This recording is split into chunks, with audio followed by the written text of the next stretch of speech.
এই দুনিয়া তো যা হইবার হয়েছি। ভালোবাসা কি জিনিস, পুরুষরা কেমন ভালোবাসতে পারে কাকার কাছ থেকে শুনো। সে আজকে 5 বছরে মারা গেছে, এখন আমার অন্তরটা কাঁদছে। আমি কার কাছে বলতে পারি না ব্যথা, আমি নিজের ব্যথা ব্যথিত। এত ভালোবাসতেন কাকিরে আপনি? আপনার কাকিকে এই স্টুডেন্ট থেকে আমি নিয়ে গেছিলাম, এইখান থেকে আমি নিয়ে গেছি পঁচিশতলার থেকে। কারণ তারা ভালো আছে এই কারণে, তারও এক অসহায়, আমিও অসহায়। তা আমারও ছাড়া সে নাই, তারা ছাড়া আমি।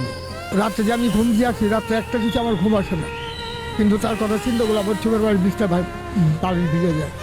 সেটা আমি কারো কাছে বলতে পারি না, নিজের ব্যথা দিয়ে রাখি। কার কাছে বল? ওই পরবর্তীকারের কাছে নিই, খুব আদর করছে। আমি বাসায় গেলে আমার ভাতটা বেড়ে দিত, গোসলের পানিটা ভরে দিত, আমি গোসল করলাম সে পানিটা দিত, সেটা একটু কষ্ট দিত। আমার পয়লা নিয়ে আমার ভাত খাইতো, তারপর সে নিজে খাইত। আমি অন্তরটা কাইটা যদি তারা দেখাইতে পারতাম আপনাদের, তাহলে বুঝতে পারতাম যে তারা কত স্নোর, কত মহব্বত করছি। কিন্তু আমি রোড জগতে থেকে তার কত মহব্বত করছি, কিন্তু শিল্পপতিরাও করে বলে আমাদের মতো হয়নি। আমার এছাড়া সে কোনোদিন ভাত খান মুখে দেওয়া যায়নি, আর তার এছাড়া আমি খাওয়া দিইনি। আমি যে রিক্সা চালিয়ে দিয়েছি, সে আমার অপেক্ষা করে রয়েছে। ভালোবাসা ধন সম্পদে যদি হইতো, শাহজাহান, সম্রাট শাহজাহান সে আগ্রার তাজমহল করছে কেন? ভালোবাসার জন্য।